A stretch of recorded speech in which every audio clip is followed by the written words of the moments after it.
On approche du mois de mai et le fameux bac Sadomaso, le bac SM Sciences Maths du Maroc approche.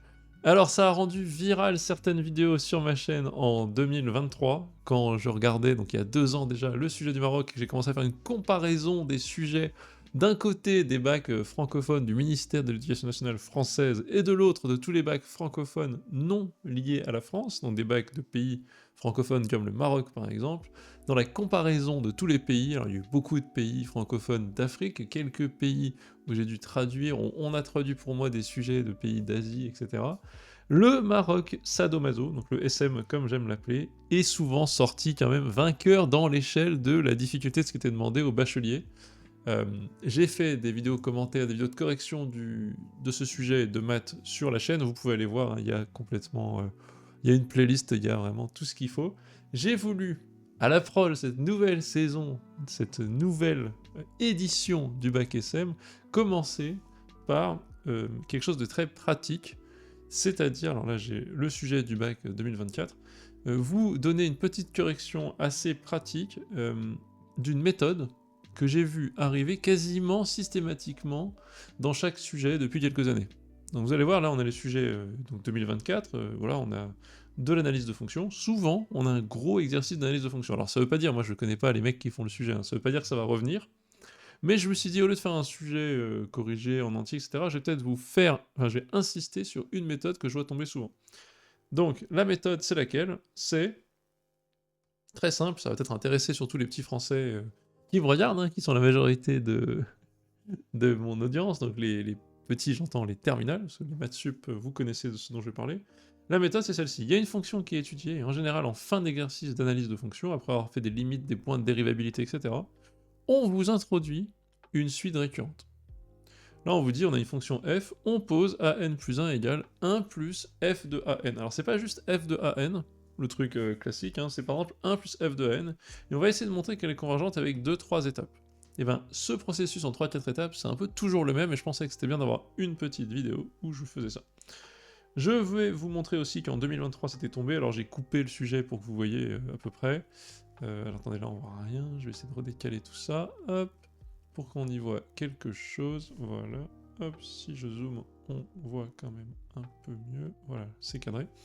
J'ai décomposé le sujet, donc on a la fonction qui est ici, on vous pose cette fonction-là, on vous fait analyser tout, donc moi je ne vous fais pas les questions intermédiaires, hein. On trouve que la fonction a une certaine dérivée, donc négative, et de la même manière, en 2023, un plus 1 égale 1 tiers de f de un, donc cette fois-ci pas f de un non plus tout simplement, mais 1 tiers de f de un. Et on a un processus similaire pour montrer que la suite converge. Voilà, donc j'ai décidé de vous le corriger, enfin de vous montrer un exemple illustré avec la version 2024. Mais comme vous voyez, en 2023 c'est sorti, et il me semble que si vous regardez 2022, 21, 20, etc., et bien cette question, cette petite méthodo, ce bloc de méthodologie très commun apparemment, revient chaque année. Donc on est parti, faisons 2024, on a une fonction numérique, donc je saute complètement tout ce qui est l'analyse de la fonction, et je vais le prendre pour acquis, hein. Donc l'analyse de la fonction, ça va être ça, hop, alors 2024, laissez-moi recadrer un petit peu, voilà. On a la fonction qui est définie comme ça, f de 1 égale 1,5 et f de x égale log de x sur x carré moins 1. Alors assez vite, dans les questions 1, 2, 3, 4, 5, on montre qu'elle est continue, on montre qu'elle est non dérivable au point 1, on montre que ça tend vers 1,5 en 1. Et on en déduit, le premier résultat à la question 5D, que f' de x est toujours négatif. Donc compris entre moins 1,5 et 0. Dresser le tableau de variation de la fonction, c'est le premier truc que je vais faire. Donc on a le tableau de variation et on part de ça pour résoudre et faire cette petite méthode assez commune. Hop, excusez-moi, le micro part trop loin. Donc j'ai x, f, et x est défini à partir de 1 jusqu'à plus l'infini. Et on sait que en 1, elle vaut par définition 1,5. Et comme f' est toujours négative sur 1 plus l'infini, et ben je peux écrire quelque chose comme ça.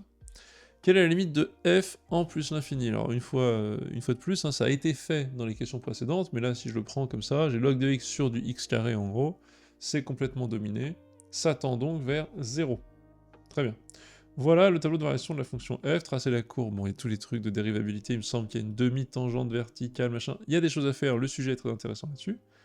Montrer que, moi c'est ça que je vais faire, l'équation f de x égale x moins 1 admet une unique solution. Bon, on est parti, c'est toujours le début de cette méthode. Donc c'est une méthode en 3-4 étapes. Hein. Étape 1, 2, 3, 4. Donc 3 parties pour la question 8 et une partie pour la question 7. Soit j'ai 2, 1 plus l'infini dans R, qui à x associe, alors qu'est-ce qu'on a dit? F de x moins x moins 1. Là, tout de suite, au lieu d'aller analyser la dérivée, ce qui est très possible et ce qui fonctionne, on peut aussi dire j'ai somme de deux fonctions décroissantes. Elle est décroissante. C'est la fonction f qui est décroissante et la fonction moins x plus 1. Je peux donc tracer le tableau de variation de la fonction g. Voilà, c'est juste pour montrer que souvent, de manière un peu élégante, on n'est pas obligé de taper une dérivée si on remarque qu'une fonction est composée, enfin une somme de fonctions croissantes ou décroissantes par exemple. Donc entre 1 et plus l'infini, qu'est-ce qui se passe? Alors, g de 1, f de 1 c'est 1,5, donc 1,5, moins 1, moins 1, moins 0. Donc ça reste, g de 1 c'est f de 1, c'est 1,5.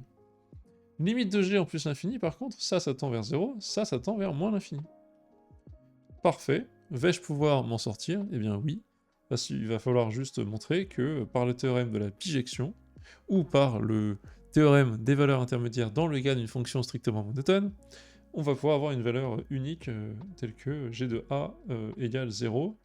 Moi on me dit qu'elle est dans 1, 2, donc qu'est-ce que je vais faire? Je vais calculer g de 1 égale 1,5, parfait, et je vais calculer sur le côté g de 2. G de 2 c'est quoi? Eh bien c'est log de 2 sur 3, 82 au carré moins 1, moins 2 moins 1, 1. Log de 2, c'est en gros un peu moins de 0,7. Donc tout ça c'est très petit, log moins 1 c'est très négatif. Et donc là, j'ai bien 2 et g de 2 négatif. Il existe donc comme, alors on écrit tout, comme, il faut bien rédiger, g continu, hop, sur 1, 2, enfin sur 1 plus l'infini, mais on va dire sur 1, 2. G strictement décroissante, donc décroissante strictement, sur 1, 2. Et 0 appartient à g de 2, g de 1. Alors, par le théorème de la bijection, hop, théorème de la bige, il existe un unique A appartient à 1, 2 ouvert tel que g de A égale 0. C'est magnifique, c'est classique, on sait faire ça, il y a un A ici, tel que ça vaut 0 ici. Voilà mon g de A. Donc, si g de A égale 0, alors f de A égale A moins 1. J'ai donc bien sûr f de A moins A moins 1 égale 0, soit f de A unique égale à A moins 1. Excellent, question 7, ultra classique. Soit maintenant la suite numérique, définie de la manière suivante. On va aller récupérer peut-être l'énoncé qui est ici. Hop. On va aller regarder ça. Ici, hop, hop, hop.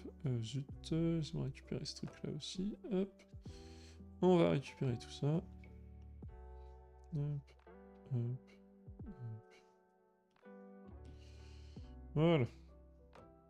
Donc moi j'ai cette suite numérique, c'est très bien. Montrer que, c'est là qu'on est un peu dans le cœur du sujet, an plus 1 moins a plus petit que 1,5 an moins a. Alors, ça, on a une différence ici en valeur absolue, on a une différence ici en valeur absolue et on a une valeur fixe. C'est en fait tous les indices pour aller chercher le théorème, ou plutôt même l'inégalité des accroissements finis. Alors pourquoi?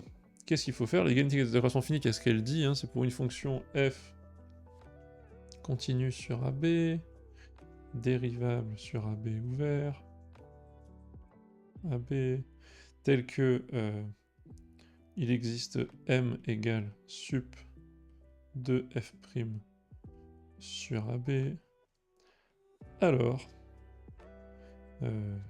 on a f de B moins f de A en valeur absolue, qui est plus petit que m fois B moins A.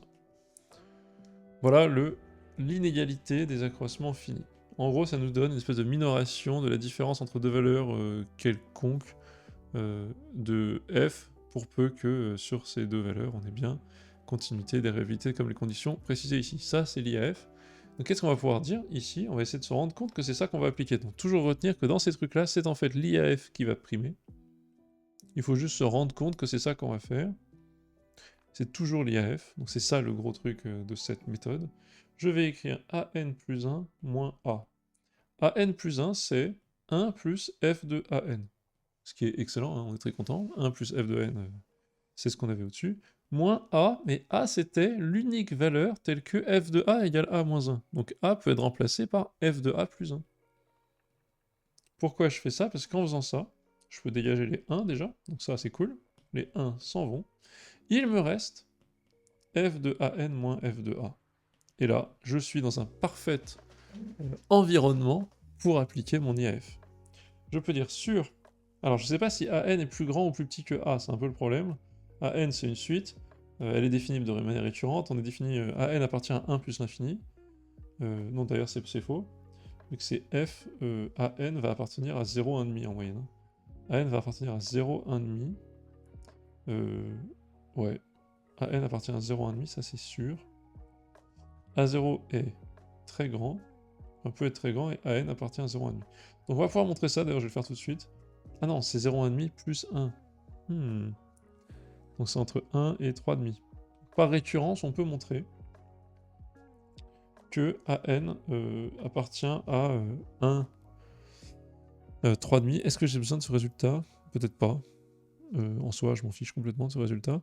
Mon point, c'est plus que sur ANA, vous voyez ici, je vais mettre sur l'intervalle AB. Et ici, j'ai F de AN moins F de A. Donc ce que je vais dire, c'est sur min. En fait, mon point là, de confusion, c'est que je savais pas trop lequel était le plus gros potentiellement entre les deux. Hop, max de ANA. Donc quel que soit le plus petit et le plus grand, je m'en fiche. Je mets sur l'intervalle où je prends le plus petit d'un côté et le plus grand de l'autre. F continue. Et sur la même chose ouverte, F dérivable. Et on a, car c'est vrai pour toute x plus grand que 1, m, enfin, quel que soit x plus grand ou égal à plus grand strict que 1, valeur absolue de f' de x plus petit ou égal à ce qu'on a démontré au-dessus, ce qui a été donné, enfin parce que moi je ne l'ai pas redémontré, ce truc-là, plus petit ou égal à 1,5. Et donc je peux dire quoi? Je peux dire, donc mon sup, si vous voulez, est plus petit ou égal que 1,5. Et donc, vu que mon sup est plus petit ou égal que 1,5, j'ai donc, par l'IAF,